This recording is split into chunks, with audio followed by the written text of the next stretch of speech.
Good morning everyone. मोक्ष की इच्छा रखने वालों के लिए एक शब्द है मुमुक्षु। हिंदी शब्दकोश में अंग किस वर्ण से पहले आता है?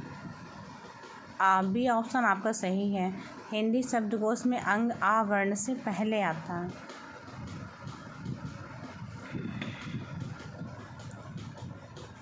उपकार को न मानने वाला वाक्यांश के लिए सही शब्द है कृतघ्न। उपकार को न मानने वालों के लिए एक शब्द कृतघ्न है। कृतज्ञ का आशय किए हुए उपकार को मानने वाला। ताजमहल अद्भुत नमूना है। रिक्त स्थान की पूर्ति किस शब्द से होगी? ताजमहल स्थापत्य का एक अद्भुत नमूना है। व्यक्ति को किम कर्तव्य विमूढ़ बना देता है, दुविधा में डाल देता है। दुविधा व्यक्ति को किम कर्तव्य विमूढ़ बना देती है। लेखक शब्द के अंत में कौन सा प्रत्यय लगा हुआ है? अक। लेखक लेखक के अंत में कौन सा प्रत्यय लगा है? प्रत्यय अंत में लगा होता है, अव्यय आगे होता है, प्रत्यय पीछे। कौन सा प्रत्यय लगा हुआ है? अक। लेखक शब्द के अंत में अक प्रत्यय लगा है। शब्दों के बाद जो अक्षर या अक्षर समूह लगाया जाता है उसे प्रत्यय कहते हैं। लेखक में लेख धातु में अक। लेखक में लेख धातु में अक प्रत्यय लगाकर लेखक शब्द बना है।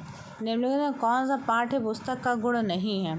एक अच्छी पाठ्य पुस्तक के निर्माण में शोधोद्देश्यता, उपयुक्तता तथा क्रमबद्धता का गुण होना चाहिए। एक अच्छी पाठ्य पुस्तक के निर्माण में शोधोद्देश्यता, उपयुक्तता, क्रमबद्धता का गुण होना चाहिए। लेकिन अशुद्धता पाठ्य पुस्तक का गुण नहीं है, अवगुण है। तो अशुद्धता पाठ्य पुस्तक का गुण नहीं, अवगुण है। अन्या से अनन्या किसकी रचना है? डी प्रभा खेतान।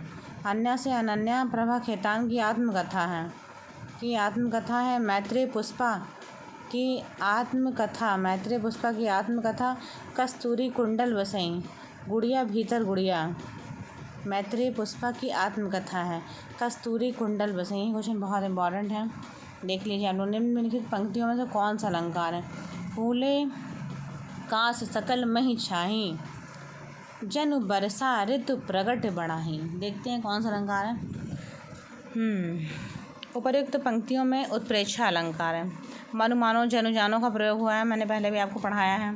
जहाँ पर मनु मानो जनु जानो का प्रयोग होगा वहाँ पर उत्प्रेक्षा अलंकार होगा। जब उपमेय में उपमान की कल्पना या संभावना की जाए, जब उपमेय में उपमान की कल्पना या संभावना की जाए, या जहाँ पर ये शब्द आए मनु मानो जनु जानो जन जानो वाचक शब्द आते हैं, अथवा जब प्रस्तुत में अप्रस्तुत की कल्पना हो तब वहाँ पर उत्प्रेक्षा अलंकार होता है।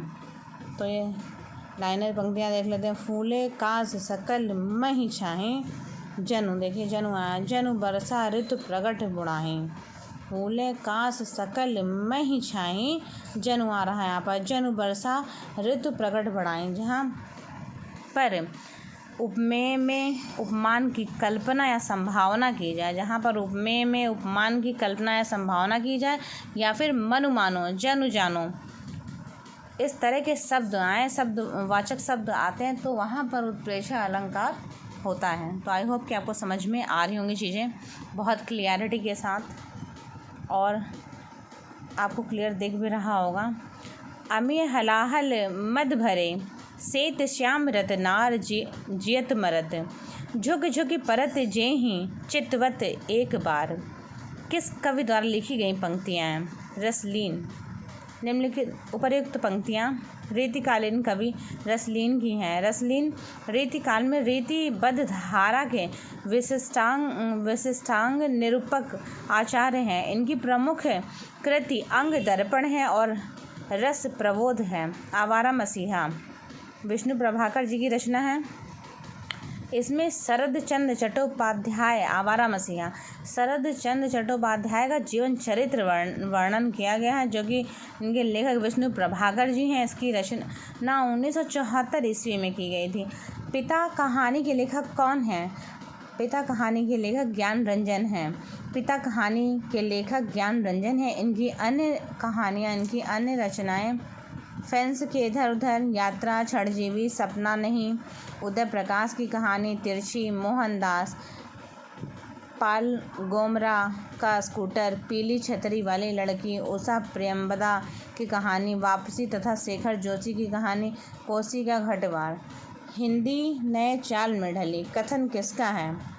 भारतेंदु हरिश्चंद्र। हिंदी नए चाल में ढली कथन भारतेंदु हरिश्चंद्र जी का है। भारतेंदु हरिश्चंद्र ने राजा शिव प्रसाद, सितारे हिंद और राजा लक्ष्मण सिंह की भाषा के मध्य का मार्ग निकाला और अपनी कालचक्र नामक पुस्तक में कहा, हिंदी नए चाल में ढली।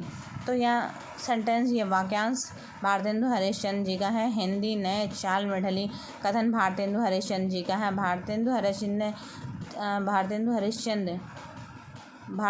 हरिश्चंद्र ने राजा शिव प्रसाद, सितारे हिंद और राजा लक्ष्मण सिंह की भाषा के मध्य का मार्ग निकाला है।